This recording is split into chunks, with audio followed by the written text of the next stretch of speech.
ගරු මූලසන රූඩ මන්ත්‍රීතුමාගෙන් අවසරයි. විශේෂයෙන්ම අද දවසේ තරුණ සහ ක්‍රීඩා කටයුතු අමාත්‍යාංශයේ වැශීෂ පිළිබඳ අදහස් දක්වන්න මගේ පැත්තෙන් තියෙන වේලාව අනුව මතුවුණු කරුණු වලට යම් උත්තර ප්‍රමාණයක් දීමින් අපි කරන්න යන වැඩේ පිළිබඳ යම් අදහසක් හදන්න අපි උත්සාහ දරනවා. අප දන්නවා හිටපු ඇමතිවරු ඒ වගේම දැන් විපක්ෂයේ ඉන්න සමහර මන්ත්‍රීවරු ඇවිල්ලා මම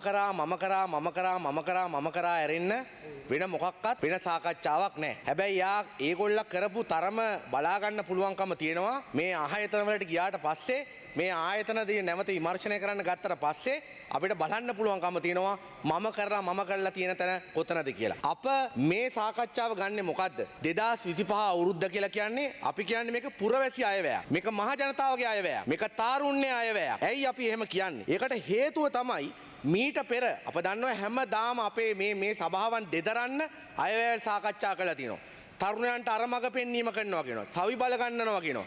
හැබැයි අවසානයේ සවි බල ගැන්වුවේ අපේ රටේ තරුණ පරම්පරාව නෙමෙයි. ඒ නායකයන්ගේ පුත්තු, ඒ නායකයන්ගේ දුවල පුතාලා. ඒවා තමයි මේ ආයතන ටික ඇතුලේ කරලා තිබුණේ. ඒ විතරක් නෙමෙයි සමහර අවසාන වෙලාවේ ගත්තොත් එම සමහර දේශපාලන ප්‍රොජෙක්ට් සමහර නායකයන්ගේ ඒ ජනාධිපති මැතිවරණ ප්‍රොජෙක්ට් තමයි මේ රටේ හැමදාම මේ ව්‍යාපෘති ඇතුලේ කළමුතු තිබුණේ. හැබැයි ඒවා කරද්දි සද්ද නොකර ඒ පැතිවල ඒවට ආවඩලා ඒ වෙනුවෙන් ගුණ ගායනා කළා ඒ වෙනුවෙන් ප්‍රශස්ති කළා දැන් ඇවිල්ලා කියනවා මම කරා කියලා. ඒක නිසා අපේ දේශපාලනයට වඩා වෙනස්. නිසා මම කරා නෙමෙයි අප මේ තියෙන අප සියලු දෙනා එකතු වෙලා මේ නව තරුණ පරම්පරාව නගා සිටුවීමේ මහා පුරවැසි අයවැයක ශක්තිමත් පියවරක් තමයි අපි මේ අයවැය ඇතුලේ සටහන් කරලා තියෙන්නේ. ඒක නිසා අප දන්නවා මීට පෙර ආසන්නම උදාහරණය තමයි විශේෂයෙන්ම 2024 අවුරුද්දේ රනිල් වික්‍රමසිංහ මහත්තයා අයවැයක් ඉදිරිපත් කරනවා. ඒ අයවැය ඇතුලේ තරුණ සේවා සභාවට රුපියල් මිලියන 1450ක් වෙන් කරනවා. හැබැයි ජනාධිපති මැතිවරණ ලං වෙද්දී එයා පුද්ගලිකව ජනාධිපති මැතිවරණ කැම්පේන් එක වෙනුවෙන් රුපියල් මිලියන 1000ක් වෙන් කරගන්නවා. ඒ රුපියල් මිලියන 1000 අද පෞගිය අවුරුද්දේ තරුණ සේවා සභාවට ෂෝ දාන්න අදාළ කරන වැඩ කටයුත්ත හැදුවා. අද මම ඒව ගැන කතා කරන්න යන්නේ නැහැ. අද ඒක නිසා තමයි අද කෝප් වාර්තාව කෝප් කමිටුව හරහා ඒ ඉන්න නිලධාරීන්ට අද විලාප තියන්න තියලා තියෙන්නේ මේ ඉස්සරහා ඇතුලේ හිටපු මේ മന്ത്രിවරු ඔය දැන් එහා පැත්තේ ඉන්න ඒ മന്ത്രിවරු ඇමතිවරු වෙලා අගමැතිවරු වෙලා ජනාධිපතිවරුලා දාපු සෙල්ලමේ ඛේද වාචකය තමයි අද තරුණ සේවා සභා ආයතන මේ ක්‍රීඩා ආයතන පරා දෙදුරුම් කන්න දෙන්න තියෙන්නේ. ඒ නිසා දැන් අපිට තියෙන්නේ ඒ පිළිබඳ තියෙන දේවල් හොයන්න අවශ්‍ය කරන වටපිටාව තියෙනවා වගේම මේ කෙසේද නැවත තරුණයාගේ මහගෙදර බවට පත් කර ගැනීමේ ව්‍යායාමය තමයි අප මැදිහත් වෙමින් තියෙන්නේ. ඒ වෙනුවෙන් ඉදිරිපත් කරපු අයවැයක් තමයි අප මේ පාර ඉදිරිපත් කරලා තියෙන්නේ. ඒ වගේම මේ අයවැය ඇතුලේ අපේ දිශානතිය මොකද්ද? මොකද හැමදාම ඕන තරම් සල්ලි වෙන් කරාට අපේ රටේ තරුණයන්ට ඒ නගා සිටීම ඔවුන් සවිබල ගැනීම උනේ නැහැ. ඒක නිසා අපේ මේ පුරවැසි අයවැය ඇතුලේ අපේ දැක්ම තමයි එක පැත්තකින් නිවහල් චින්තනයක් තියෙන තෘප්තිමත් තාරුණ්‍යයක් ගොඩනැගීම අරමුණෙන් තමයි අපි මේ අයවැය ඉදිරිපත් කරමින් තියෙන්නේ. ඒ වගේම මේ අපේ කවුද ඉලක්කය බවට පත් වෙන්නේ? ඒ ඉලක්කය තමයි අපි දන්නවා එක පැත්තෙන් ජෙනරේෂන් C එක නැත්නම් ඇල්ෆා ජෙනරේෂන් එක. ඒ නිසා ඔවුන් වෙනුවෙන් තමයි අප තව මේ අවුරුදු 5කට හදපු එකක් නෙමෙයි. මේකට අඩුම තරමේ අවුරුදු 20ක් 30ක් ප්ලෑන් කළා තමයි දැන් මේ අපි තරුණ පරම්පරාවත් එක්ක ගනුදෙනු කරන්න ඕනකම තියෙන. ඒ නිසා තරුණ පරම්පරාව කියලා කියන්නේ ලබන අවුරුද්දේ මැතිවරණේ නැත්නම් ඊළඟ තියෙන දේ අනුව තියෙන කෙටි කාලින එකක් නෙමෙයි. මේ ජෙනරේෂන් තව කීපයක් මත පදනම් කරගත්ත අයවැයක් අප ඉදිරිපත් කරන්න මැදිහත් වෙලා තිනවා. ඒ විතරක් නෙමෙයි අප දන්නවා ලෝකේ ජෙනරේෂන් C ගැන ඒ වගේම ඇල්ෆා ජෙනරේෂන් එක ගැන සාකච්ඡා කරනවා වගේම අප තේරුම් ගන්න ඕනකම තියෙනවා විශේෂයෙන්ම ශ්‍රී ලාංකීය මේ තරුණ පරම්පරාව කියලා කියන්නේ වෙනස්ම තාරුණ්‍යයක්. නිසා මේ අප දැන් මේ කියන මේ සමාජ සන්දර්භය ඇතුලේ අපේ රටේ තරුණ පරම්පරාව කියන ප්‍රශ්න කරනවා වගේම ඒවට විසඳුම් හොයන තරුණ පරම්පරාවක්. ඒක නිසා තමයි අද මේ පැත්තත් ඔය පැත්තත් පිරෙන්න අද මේ පාර්ලිමේන්තුව මේ රටේ මහජනතාවගෙන් මහජන බලයෙන් පුරවන්න පුළුවන්කම ලැබිලා තියෙන්නේ. එතකොට ඔවුන් වෙනුවෙන් තමයි මේ අපි අයවැය මේ ඉදිරිපත් කිරීම මැදිහත් වෙමින් තියෙන්නේ. ඉතින් ඒක නිසා ඒ වෙනුවෙන් අප සූදානම් වෙන්නේ සුපුරුදු පරිදි තරුණයාට හෙටක් හැදීම නෙමෙයි. ඒක නිසා අපේ සූදානම් සඳහා අනාගතයේ වෙනුවෙන් අපේ රටේ තරුණ පරම්පරාව නිර්මාණය කිරීමේ පදනම තමයි අපි මේ අයවැය ඇතුලේ අපි දාන්න සූදානම් වෙමින් තියෙන්නේ. ඉතින් ඒ වෙනුවෙන් අප ඉදිරිපත් කරගත්ත යෝධ පියවරක පළමු අඩි තැබීම තමයි අපි මේ අයවැය ඇතුලේ මැදිහත් වෙමින් යන්නේ. ඒ වගේම අපේ හිටපු ඇමතිවරයෙක් අපට ඉදිරිපත් කරා තරුණ සේවා සභාවේ යෞවන සමාජ සම්බන්ධයෙන්. මම ඒ ගැන කියන්න කැමතියි. මොකද මීට පෙර එක්සත් ජාතික පක්ෂයේ හිටපු ඒ ඇමතිවරු යෞවන සමාජ පිටවන්න ඕනකම තිබුණේ නැහැ. යෞවන සමාජ සම්මේලන තියන්න ඕනමුනේ නැහැ. ඒක නිසා ඒ වෙනුවෙන් ශෝතිය තිය හිටියා. හැබැයි අපි මොකද කළා තියෙන්නේ? අප මේ යෞවන සමාජ නව ස්මාර්ට් යෞවන සමාජ බවට පත් කිරීම සඳහා මේ වසර තුල අප නිශ්චිත වැඩපිළිවෙලක් සකස් කරනවා කියන යෝජනාව වෙනුවෙන් රුපියල් මිලියන 15කට වඩා වැඩි මුදල් ප්‍රමාණයක් අප වෙන් කළා තියෙනවා නව යෞවන සමාජ පිහිටවීම සඳහා වෙනුවෙන්. ඒ වෙනුවෙන් ග්‍රාමීය දිස්ත්‍රික්ක ජාතික මට්ටමින් අකණ්ඩ ගොඩනැගීමේ ක්‍රියාවලියක් අප සූදානම් තරුණ සේවා සභාව පදනම් කරගෙන යන්න. ඒ වෙනුවෙන් අප මේ යෞවන සමාජ සියල්ල ස්මාර්ට් සමාජ බවට අපි පත් කරනවා. ඒ විතරක් නෙමෙයි මේක තමයි අපේ රටේ තරුණ තරුණයන්ගේ විශේෂයෙන්ම සිහිනය යථාර්ථයක් බවට පත් කිරීමේ මේ මහජන ආණ්ඩුව අතර තියෙන සම්බන්ධය මේ යෞවන සමාජයත් එක්ක කරන්න අප සූදානම් වෙනවා. ඒ වගේම අප සූදානම් වෙනවා අපේ ප්‍රධාන තේමා පාඨය බවට පත් වෙලා ඉන්න. පොහොසත් රටක් ලස්සන ජීවිතයක් යථාර්ථයක් බවට පත් කිරීමේ කොටස්කරුවන් බවට මේ යෞවන සමාජ පත් කිරීමේ අරමුණෙන් අප වැඩ කරන්න සූදානම් ඉන්නවා.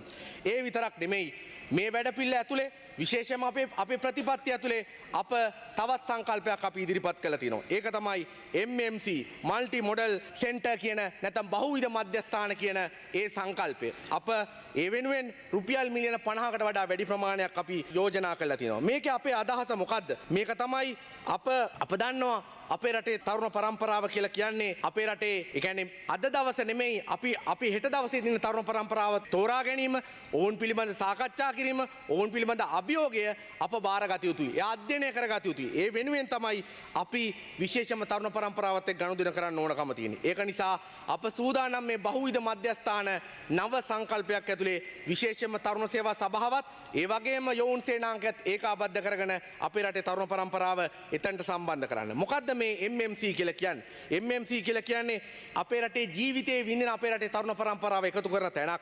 ඒ වගේම සින්දු කියන, ඒ වගේම සින්දු පිළිබඳ විචාර තියෙන, සිනමා පට රසවින්දනය කරන එහෙම කියන තැනක් බවට පත් කරන තැනක් බවට පත් වෙලා තියෙනවා. ඒ වගේම තාක්ෂණයේ තෝතැන්නක් බවට අපි පත් කරන්න සූදානම් වෙනවා. ඒ විතරක් නෙමෙයි විද්‍යාව, මිත්‍යාව, ඒ වගේම ආදරය, ඒ වගේම දේශපාලනය, ඒ වගේම ආර්ථිකය පිළිබඳ සංවාද කරන, තර්ක කරන තැනක් බවට මේ MMC එක අපි පත් කරන්න සූදානම් වෙනවා. ඉතින් ඒ වෙනුවෙන් තමයි අප මේ MMC කියන බහුවිධ මධ්‍යස්ථාන නිර්මාණය කරන්න යන්නේ. ඒක නිසා මේක තමයි නවීන තාරුණ්‍යේ, ඒ වගේම සාමූහිකත්වයේ, ඒ වගේම ආදරේ තෝතැන්න බවට, තැන බවට පත් කිරීම වෙනුවෙන් අප MMC මධ්‍යස්ථාන රට පුරා නිර්මාණය කිරීමට මේ අයවැයේ මුදල් අපි වෙන් කරලා තියෙනවා. ඒ වෙනුවෙන් අප මැදිහත් වෙනවා. ඒ විතරක් නෙමෙයි අප දන්නවා විශේෂයෙන්ම අපේ රටේ තරුණ පරම්පරාව. අපේ රටේ තරුණ පරම්පරාවට යම් දිශානතියක් අපි පෙන්වා ගත යුතුයි. අප ඒ වෙනුවෙන් මේ සඳහා ආරම්භක පියවරක් ගත යුතුයි. අප දන්නවා